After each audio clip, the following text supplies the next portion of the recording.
Hello and welcome to part 2 of the discussion about this ensemble of stereo console and extension speakers that are matching from Magnavox from back in 1968. Part 1 that I already recorded and posted on YouTube gives a nice demonstration of the phonograph, the Bluetooth, the backlit LED lighting, and the radio.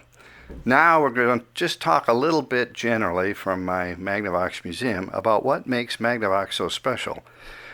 First of all, they made their own cabinetry, and they were the largest cabinet manufacturer in the world at the time they made these sets. And they even owned Baker Furniture, which is like the Rolls-Royce brand of furniture.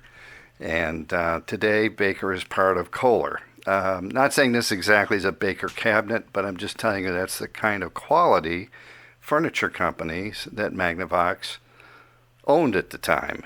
But they made this cabinet in their own facility, so there was a lot of efficiency in not contracting out. Also, they were able to control the quality much more tightly. You might notice that most consoles from this era have a lift lid. And even later Magnavox models had lift lids.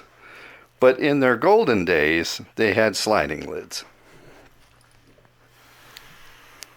In my opinion, the sliding lids are a lot more elegant, and they allow you to have a top of set accessory without upsetting it. Also, you have to have a lot tighter tolerances in the cabinet to make sure that this lid slides nicely with no binding. And then you have to do it, of course, with the other side. But there's a lot of convenience to it. There's huge record storage. You could put over 200 records in here. Not many over 200, but just say about 200. And the cabinet, even after these 50-some years, it's just beautifully finished and just gleams on the top. And beautiful graining on the front, and basket weave grills, which this is the last year for them. A very, very nice touch. A little more expensive than just plain grill cloth. There's grill cloth and the basket weave effect, which more than doubles the cost. Those were inflationary times too. So the following year, in the 69-70 model series, they dropped the basket weaving. Also, the matching extension speakers were only offered for 2 years, and they cost half as much as the set. But you might notice on the side of a Magnavox, you'll see a large speaker area. That's because the bass speaker is on the side. Bass is omnidirectional. There's no reason to have the bass speaker in the front. If you put it on the side, it'll spread it throughout the room better. This little section here, this horizontal strip, that's where your exponential treble horn is, and it's angled out to spread the sound to the very width of your room. And here's what an exponential horn looks like. This one right here. Now, of course, they made it pretty and chrome plated it. The ones inside the unit are black. They're not chrome plated, but they're beautiful speakers. They're expensive to make, much more expensive than a standard cone speaker. Here's what a cone treble speaker would look like. Very inexpensive, okay? Even at retail, sometimes only a few dollars, even back then. But this cast aluminum exponential horn was much more expensive to make, but it was much better. And as a matter of fact, it had the acoustical efficiency of 20 of those cone speakers. A pair of these horns has the acoustical efficiency of 20 of the cone speakers.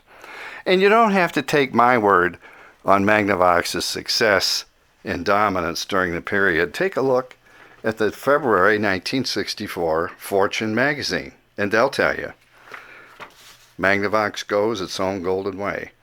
This is Frank Fryman. He was president, and he was responsible, he was the architect for the factory direct kind of Cadillac Tiffany reputation that they had in the 40s, 50s, and 60s. He didn't believe in distributors because he felt he would lose control. And the control that he was interested in is the quality of the presentation and the quality of the dealer. So they selected just the best furniture and music and department stores and sold to them directly. They had fewer dealers than RCA or Zenith, but because of the quality of the product and the word of mouth that got around, as Fortune reports, the company is the biggest manufacturer of stereo high-fidelity phonographs. And they earned it. They earned it through the quality of the cabinetry and the quality of the sound. So thanks for letting me spend a moment here with you. By the way, Magnavox also invented the loudspeaker, and this is what that looked like. They invented it back in 1915. Magnavox is Latin for great voice. And before the development of this instrument here, the loudspeaker, there was no public address system. There was no way for a person, the president or the mayor or the governor, to talk to large crowds and be heard. You had to use a megaphone. So this is a fantastic development. First, it was used in public address, but before long, it got connected to a radio, and wow, what a difference. So this is what made the company kind of what it is by 1968, a leader in the field. And it started with the loudspeaker that they invented. Every loudspeaker, almost every loudspeaker in use today, owes its origins to this invention. So thanks for listening. I hope you watch part 1 if you haven't already. And for a limited time, until somebody steps up and buys it, this unit and the speakers are available on eBay.